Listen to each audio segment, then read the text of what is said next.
मैत्रेय जी बोले, हे महात्मन, सती को दक्ष गृह जाने की आज्ञा प्रदान कर भगवान शंकर ने अपने गणों को उनके साथ भेज दिया। बैल पर सवार होकर सती कुछ ही काल में अपने पितृगृह पहुंच गई।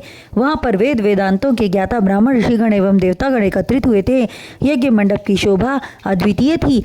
वह यज्ञ मंडप को निहारती हुई अपनी माता की तरफ बढ़ी। सती की माता एवं बहनें उसे आई हुई देखकर अत्यंत प्रसन्न हुई और आगे बढ़कर छाती से लगाती हुई कुशल क्षेम पूछने लगी। किंतु उसके पिता दक्ष जी महाराज ने उसे देखकर अपना मुंह दूसरी तरफ घुमा लिया। पिता द्वारा इस प्रकार किया गया अपमानजनक व्यवहार सती सह न सकी तथा माता एवं बहनों द्वारा दिए गए उपहार को उन्हें वापस लौटा दिया। तत्पश्चात वह क्षुब्ध होकर यज्ञ मंडप में जा पहुंची। उसे भगवान शिव के कहे हुए वचन याद आने लगे। यज्ञ मंडप में सती ने ध्यानपूर्वक समस्त ऋषि मुनियों, देवी देवताओं, किन्नर एवं लोकपालों के लगे हुए भाग को देखा, किंतु शिवजी का भाग उसे कहीं दिखाई न दिया। पिता के इस कर्म से अत्यधिक क्रोधित हुई। उसके नेत्रों से प्रचंड ज्वाला निकलने लगी।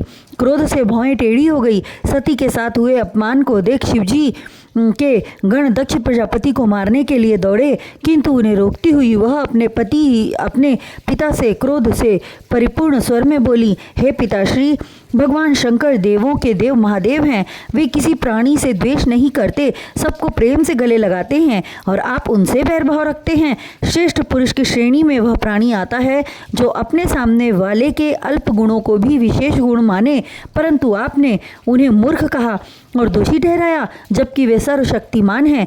2 अक्षरों से मिलान से बने शिव संपूर्ण प्राणियों का कल्याण करते हैं। अनजाने एवं अनचाहे रूप में भी भूल कर भी किसी प्राणी के मुंह से शिव शब्द का उच्चारण हो गया तो यह जानना चाहिए कि उस प्राणी का कल्याण हो गया। उनके चरण कमलों की वंदना ब्रह्मादिक देवता करते हैं और आप उन्हीं शिव को कहते हैं कि वह अशिव एवं अमंगल है, मुंडमाला पहनने वाला भूत प्रेत तथा निशाचरों का साथी है। क्या आप ब्रह्मा और इंद्र आदि देवता तथा ऋषि मुनियों से ज़्यादा ज्ञान वाले तत्ववेत्ता हैं जो कि उनके चरणों को पूजते हैं? हे पिताश्री, यह आपकी अज्ञानता। और जो प्राणी अपने स्वामी की निंदा सुनता है उसे चाहिए कि निंदा करने वाले को कठोर से कठोर दंड दे। यदि सक्षम नहीं है तो उस स्थान से उठकर अन्यत्र कहीं चला जाए या फिर अपने प्राण अपने स्वामी के लिए न्यौछावर कर दे। अतः हे पिताजी महाराज, अब मैं आपके द्वारा उत्पन्न इस शरीर को त्याग दूंगी, क्योंकि इस शरीर में आपका अपवित्र रक्त बह रहा है जिसे मैं अपनी आत्मा पर भार समझती हूँ। आपने परब्रह्म शिव जी का घोर अपमान किया है। इस कारण मैं अपने इस तन का त्याग करके तुम्हें दंड दूंगी, क्योंकि यहाँ से जाने के बाद शंकर दक्ष कुमारी कहकर मुझसे ठिठोली करेंगे और मैं लज्जित होऊंगी, इसलिए प्राण त्यागना ही मैं उचित समझती हूँ। यह कहकर सती उत्तर दिशा की ओर मुंह करके बैठ गई। हाथ में जल लेकर आचमन किया और जिससे उसका अंतःकरण शुद्धता को प्राप्त हुआ। तत्पश्चात पीत वस्त्र से अपने तन को ढककर नेत्र बंद करके प्राणायाम क्रिया से प्राण वायु तथा अपान वायु को एक करके नाभि चक्र में स्थापित करने के उपरांत उदान वायु को नाभि चक्र के ऊपर उठाकर भृगुटियों के मध्य स्थापित की और भगवान शंकर के चरण कमलों का ध्यान करती हुई योगाग्नि द्वारा अपने तन को भस्म कर दी। सती को इस प्रकार तन का त्याग करते देख समस्त ऋषिगण एवं देवता समूह में भारी हलचल मच गई।